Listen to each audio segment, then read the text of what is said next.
Breaking news చూస్తున్నాం. రేపటి విచారణకు రాలేనని సిట్ అధికారులకు రాసిన లేఖలో తెలిపారు కేసీఆర్.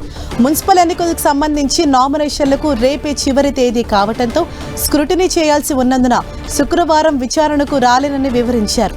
మాజీ సీఎంగా ప్రతిపక్ష నేతగా విచారణకు పూర్తిగా సహకరిస్తారని కేసీఆర్ వెల్లడించారు. మరోవైపు తనను ఎర్రవెల్లి ఫామ్ హౌస్లోనే విచారించుకోవచ్చని కేసీఆర్ సూచించారు. 160 సిఆర్పిసి కింద విచారణను ఒకే ప్రాంతంలో చేయాలన్న నిబంధనలు లేవని కేసీఆర్ పేర్కొన్నారు. భవిష్యత్తులో నోటీసులన్నింటినీ ఎర్రవెల్లికే పంపాలని కేసీఆర్ కోరారు. అటు కేసీఆర్ లేఖపై సిట్ అధికారులు స్పందించారు. కేసీఆర్కు సమయం ఇవ్వాలని నిర్ణయించారు. ఇక మధ్యాహ్నం నందినగర్లోనే కేసీఆర్ ఇంటికి వచ్చిన సిట్ బృందం విచారణపై నోటీసులు అందజేసింది. రేపు మధ్యాహ్నం 3 గంటలకు విచారణకు అందుబాటులో ఉండాలని తెలిపింది. అయితే వయసు రీత్యా పోలీస్ స్టేషన్కు తప్పనిసరిగా కేసీఆర్ రావాల్సిన అవసరం లేదని చట్టంలోని నిబంధనలను నోటీసులో పేర్కొంది. అలాగే హైదరాబాద్ పరిధిలో ఎక్కడైనా విచారణ జరిపేందుకు సిద్ధమని చెప్పింది సిట్ బృందం.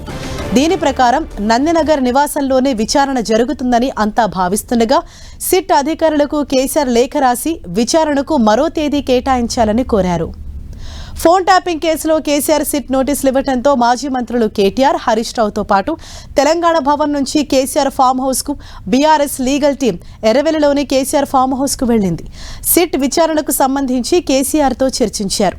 ఇప్పటికే బీఆర్ఎస్ నేతలు హరీష్, కేటీఆర్, సంతోష్లను విచారించిన సిట్ అధికారులు వారిచ్చిన స్టేట్మెంట్ను రికార్డు చేశారు.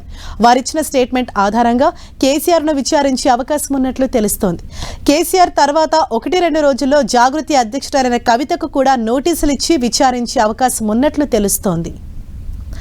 ఈ కేసులో కేటీఆర్, హరీష్ రావు, సంతోష్లను ఒక్కొక్కరిని దాదాపు 7-8 గంటలకు పైగా విచారించారు సిట్ అధికారులు.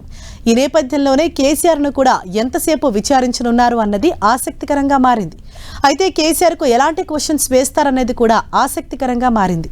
ఇప్పటికే విచారణకు హాజరైన కేటీఆర్, హరీష్ రావు, సంతోష్లు ఈ కేసులో ఏమీ లేదని అంటున్నారు. ప్రశ్నిస్తున్న తమను కావాలని ఫోన్ ట్యాపింగ్ విచారణ పేరుతో వేధిస్తున్నారని, ఇచ్చిన హామీలు అమలు చేయకుండా ప్రభుత్వం కాలయాపన చేస్తోందని ఆరోపిస్తున్నారు.